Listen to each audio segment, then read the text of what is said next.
Hey, so I'm at Arby's. I hope y'all can hear me. Hope you can hear me. Anyways,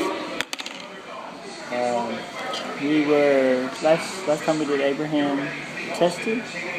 So today I don't have my glasses on. We're gonna do the death of Sarah. So Sarah died. The end. Anyways, Abraham bought a cave for her to be buried in, and later on he was buried when he died. But she died, and then he took another wife. He had 5 more boys. So the Lord really blessed him. But when Sarah died, he got remarried and had a bunch more kids. But his whole intent was when he died, he still wanted to give everything to Isaac when he died. So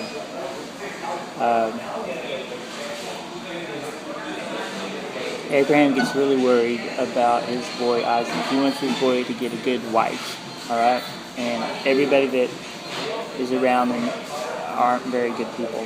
So he gets one of his servants, and he takes the servant and says, I want you to go and get a wife for Isaac for me from where I used to live.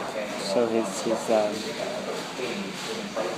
family, from his family. So it's like a cousin, like a second cousin that the Lord finally gives to Isaac. But so Abraham gets his servant and says, I want you to go to where I used to live and bring back a girl for Isaac. And he's like, how am I going to do that? How is she going to come to me?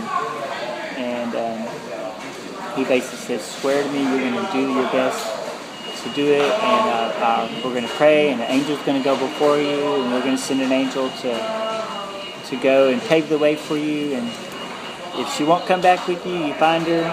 If she won't come back, then I'm not going to be stressing about it.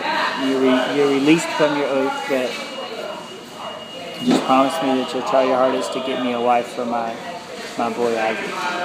So he goes, and he goes on the journey, takes a bunch of guys with him, and a bunch of camels, and a bunch of treasures.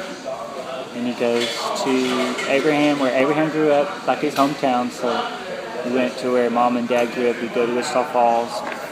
Went to where Grace and Daniel grew up. We'd go to Fort Worth and Athens. So he went back to that city where Abraham was from.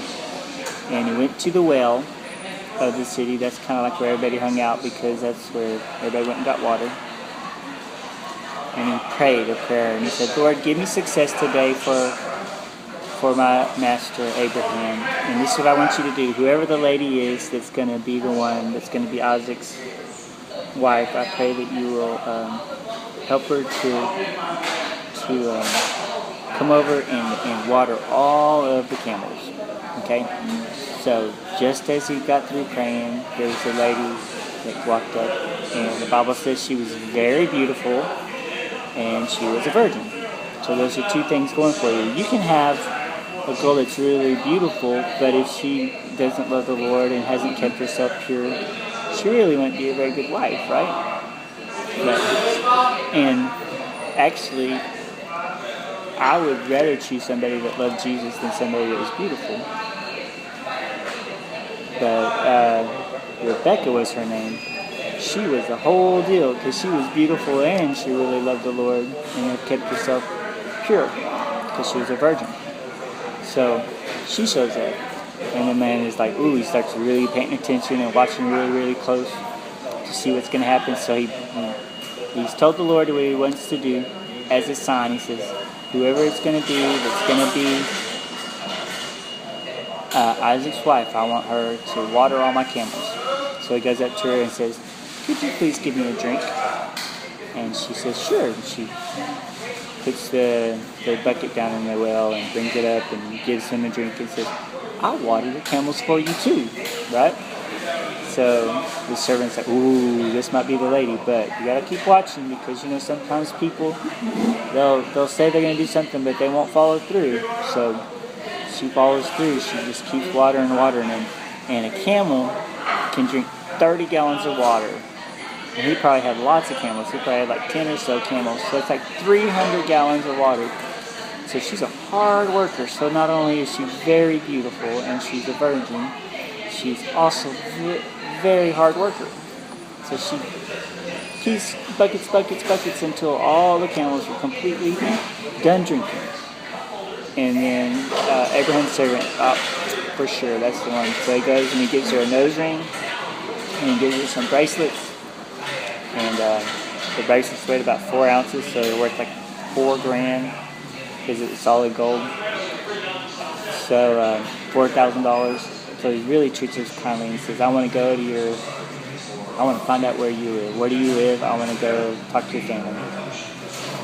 And so she runs off.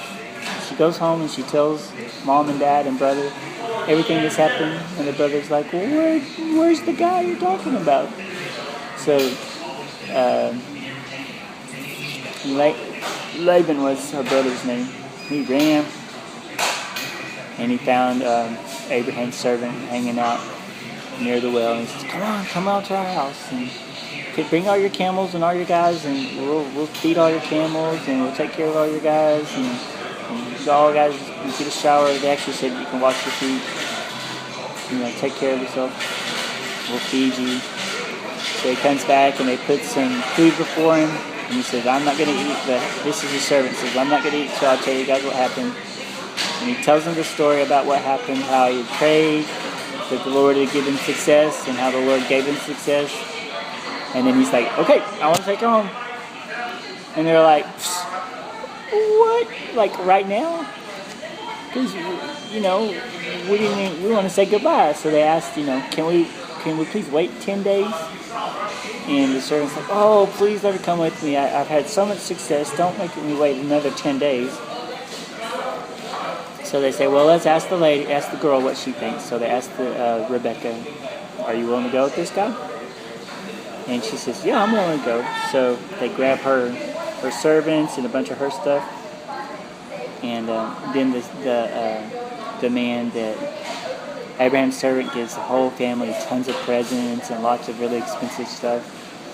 And Rebecca agrees to go with him back to a place she's never lived before to marry a man she's never even seen.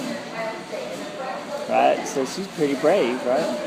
So she goes, and they take the journey back, and as she's getting close, she sees a man in the field, and the man in the field sees a lady coming up, and